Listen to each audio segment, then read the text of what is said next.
শুক্রবারে শুধু জুমার নামাজ পড়েন, 5 ওয়াক্ত নামাজ পড়েন, আমনে সালাক, আমরা বেকুব। হ্যাঁ, আমরা চিরা খাইয়া বড় হয়েছি, আমনে ভাত খাইয়া বড় হয়েছেন, আমরা বেককল। শুক্রবারে শুধু 2 রাকাত নামাজ দিলে পড়িলে 1 সপ্তাহ নামাজ হয়ে যায়। আপনি এত সহজ কথাটা বুঝা লাইলেন, আমরা বুঝলাম না কেন? ওটা এই বলেন না কেন? কোন বাটপারে বলছে এটা বলেন?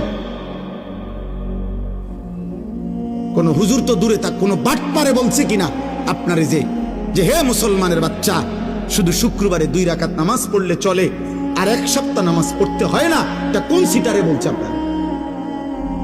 মুসলমানের উপরে জুমার নামাজ ফরজ না 5 ওয়াক্ত নামাজ ফরজ?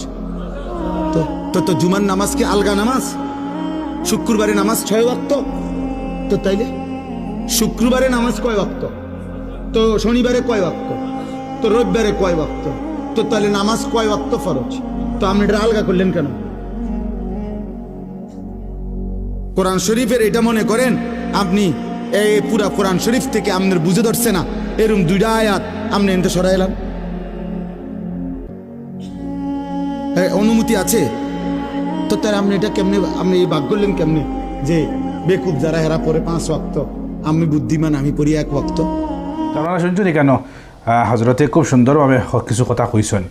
তো আপনারা শুনছেন, অনেক মানুষ আসেন শুধুমাত্র জুমার মধ্যে দিয়ে গিয়া 2 রাকাত তাও নামাজ পড়ে। হ্যাঁ, কাবলাল জুমা 4 রাকাত এগুলো নাই, বাদাল জুমাও 4 রাকাত এগুলো নাই। হ্যাঁ, জুমার 4 রাকাত আগে নামাজ আছে, 4 রাকাত পরে আছে, এগুলা পড়ে না, খালি 2 রাকাত আগে যায় আর বাকি সাপ্তাহিক নামাজ পড়ে না। এর লাগে এই আবেগপূর্ণ এই আপনারা এই কথাগুলো কইছেন। অবশ্যই আপনারা ভিডিওটা ভালো লাগলে সবার কাছে পৌঁছে দিবা। আর আমরা এই সব দিন নামাজ পড়ার চেষ্টা করতাম, শুধু শুক্রবারে না। হ্যাঁ, শুক্রবার নামাজি যারা আছি আমরা, এখনও সময় আছে, আমরা চিন্তা ফিক্র করতাম, গৌরব ফিক্র করতাম, তো বাতিল্লা করি আল্লাহ রাস্তায় ফিরিয়ে আইতাম আর প্রতি নিয়মিত নামাজ প্রতিষ্ঠা করার চেষ্টা করতাম। ভালো তখন সুস্থ থাকুন। আসসালামু আলাইকুম ওয়া রাহমাতুল্লাহি ওয়া বারাকাতুহু।